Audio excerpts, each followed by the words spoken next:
This is the Fifine K658 microphone. It's a USB microphone for voiceover recordings, podcasts, streaming, and you can connect this to your PS4, PS5 and PC to communicate in online gaming too. It's described as a dynamic mic with a unidirectional polar pattern, and the manufacturer recommends that you talk past the microphone at a roughly 30 degrees axis and within a range of 5 inches to get the best out of it. All of this means that you're going to need a boom arm or some other way of holding the mic in that position as you use it. There's an included mini tripod, but even Fifine suggests that you only use this temporarily. I'm going to unbox this mic for you today so we can see what comes in a package, and I'll be sharing my experience with it afterwards with some pros and cons. Use the timestamps at the bottom if you need to skip to your preferred section, and let's move immediately into the unboxing. So this is the Fifine K658 microphone. At this point I actually haven't heard this microphone in action. I'm recording this voiceover with the microphone, and if you're wondering how I can be unboxing it and recording at the same time, well, it's because I'm time traveling. Anyway, this is the box. A few of the features on the side. The back is just plain black. Bit of branding on the side in case you forget what you've purchased. Fifine K658.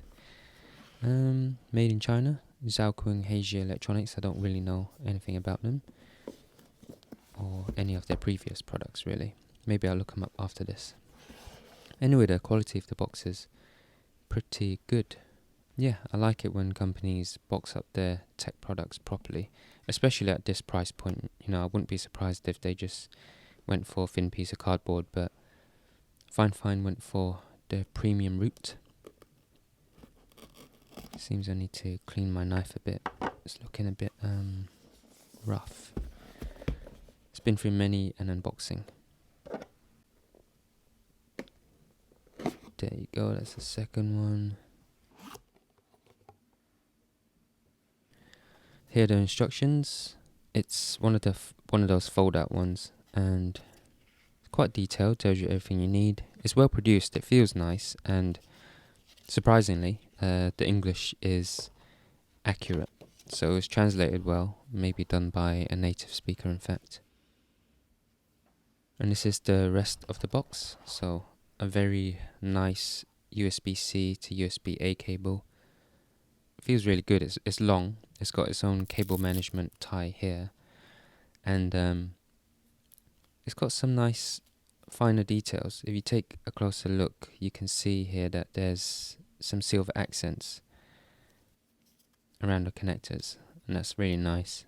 Makes it stand out from all the other USB sockets you might have plugged into your computer or your docking stations or whatever. That's actually a very high quality cable. This is the shock mount. It's made of plastic, but you have to consider that plastic is going to make the overall weight of this a lot lower, and if you're going to be connecting this to a boom arm, it's going to keep that overall weight a bit more manageable, so it won't weigh your boom arm down. This part is a bit of a letdown. I can't get a sense of when it's getting tight or when it's getting loose. Yeah, the quality of this mechanism just isn't good.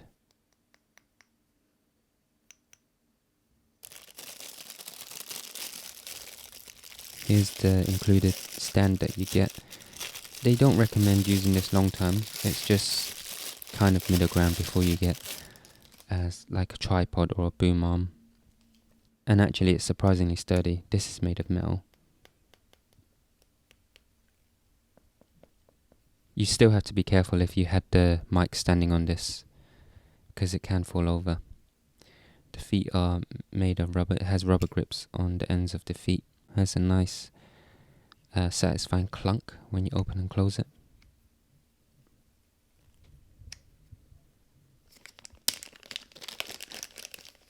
This is a converter in case you need it. A 3/8 to 5/8 adapter. Shouldn't have any problem connecting this to any of the accessories you have, boom arms or tripods or whatever. And this is the microphone itself. I like the simplistic look of it. I'm not a huge fan of having branding on my products. It's not too invasive here. Not like the big Rode logos or Shure logos that you have on those equivalent microphones. This knob is plastic. It feels nice to turn. It doesn't feel that nice to touch, but it does feel nice to turn. This mute button is a touch button. Feels good. And again, a touch button for the RGB lights on the bottom.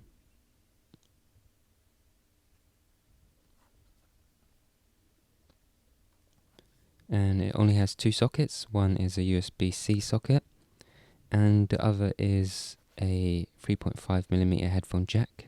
And that is it. That's everything you get in the box.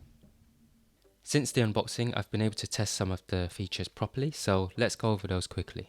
First of all, the mute button. It's impossible to miss as it's always lit up. Green for when it's on and red for when the mic is on mute. I like that it's a touch function because if it was a normal button, you might lose the positioning of your mic if you have to press too hard to get it to function. That means it's easy to activate and deactivate in a pinch. And the same goes for the RGB button at the bottom. You just touch it and the lights come off and on again. I'm going to have the RGB off most of the time because I won't have my camera on when doing my kind of content, but I can see it being a feature that streamers might like if they don't mind the fact that you can't change the colors on it. I like the monitoring jack on the back because it works as a pass-through as well. That means you can hear any sound that's coming from your PC whilst you monitor your voice.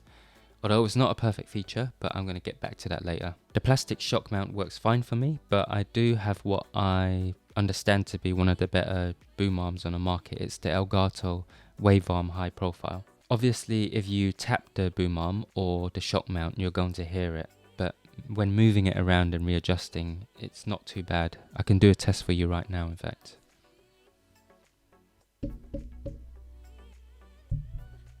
This is tapping the boom arm. This is tapping the shock mount. And I'm going to adjust it a little bit right now.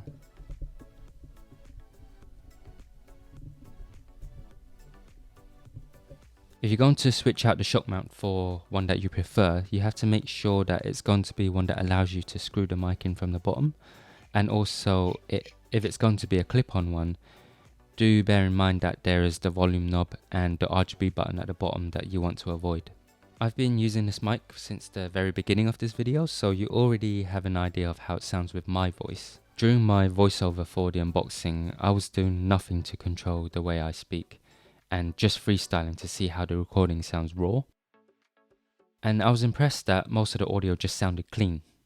There wasn't any significant moments of plosives and clipping, and the only time I could hear my mouth noise was when I was being really careless and holding it right in front of my mouth.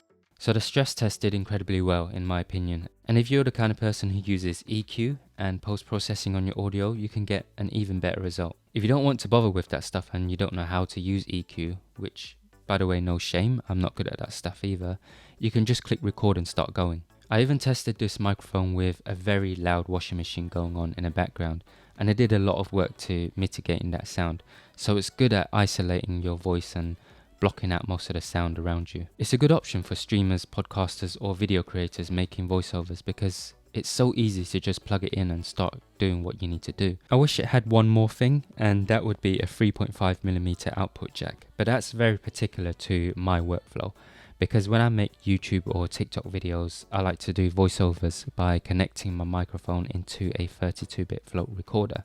And that allows me a safety net just in case I get my sound too quiet or too loud. I can adjust the levels without distorting the sound, but again, that's particular to my workflow. With all that said, let's go over a list of things that I like and places where I feel like this microphone can be improved for my personal workflow. First of all, it's plug and play. Just wire it up and you're ready to go. It's very easy to use. The touch buttons are easy to reach and they function very well. I have no complaints with the sound quality, and I like how my voice sounds with it even without post-processing and equalizers. Overall, the weight of the microphone is light, so if you have one of the more entry-level boom arms, it probably won't have any trouble handling this. The shock mount being plastic means that the cost and weight of the microphone will be lower, but there definitely needs to be some improvement on the screw. It just doesn't feel that good to use, and if you loosen it too much, it's going to fall off, and I think it's definitely an area where Fifine can look at for improvement in the next iteration of this mic. You can turn off the RGB lights, which is amazing, but I wish there was a way you can turn off the mute button light as well. Maybe some sort of power switch would have helped here to stop the mic from drawing any power. And I know this won't be an issue for you if you're plugging this straight into your computer or your laptop or into a dock with some sort of power switch on it. Unfortunately, it is an issue for my particular setup because I'm wiring it into the CalDigit TS3 Plus, which doesn't have a power button. I get around this by unplugging the USB cable on the mic side when I'm done with it for the day. I mentioned the headphone monitoring function earlier, which I find very useful. And it would be nice to have the option to toggle the monitoring so that I can choose when to hear my voice. And that would have made the headphone jack on the mic an additional option as a permanent audio out. I don't think Fifine intended it to be used this way though, so that could explain why the functionality is limited. However, I will say that there isn't any kind of lag between me speaking and hearing my voice in the monitor, so it's not like it's annoying or anything. So with all that said, is it worth getting this mic? Well, if your budget doesn't stretch far enough to get something like the Shure SM7B and you just want to dip your toes in to see if this kind of microphone will work with your content, I think it's definitely worth considering. I feel like the important things and the fundamentals are all present and correct. And there is room for improvement, specifically with the shock mount screw, and just by expanding some of the existing features a little bit. I would say a boom arm or some kind of mounting solution to keep the mic close to you is absolutely essential, so factor in the price of that as well. There's a link in the description for the one I'm using, which is absolutely excellent, and I'll also list one that is an entry-level one, which I've heard works very well with this microphone, although I haven't tried it myself. Price-wise, there is competition within its price range, so the unique selling point of this microphone, in my opinion, is the RGB lights. So ask yourself, is the £109 or dollars worth it for a good-sounding, convenient USB microphone with fancy lights? Give it a try if that sounds good to you. I personally think that it's a great addition to my microphone collection. I have a shotgun mic and also a lavalier mic to cover different use cases, and this will be my microphone that stays in the boom arm for when I'm sitting at the desk. Hope you found this video useful. If you have any questions, feel free to ask in the comment section. Don't forget to like and subscribe because those buttons are free of charge to click. See you in the next one.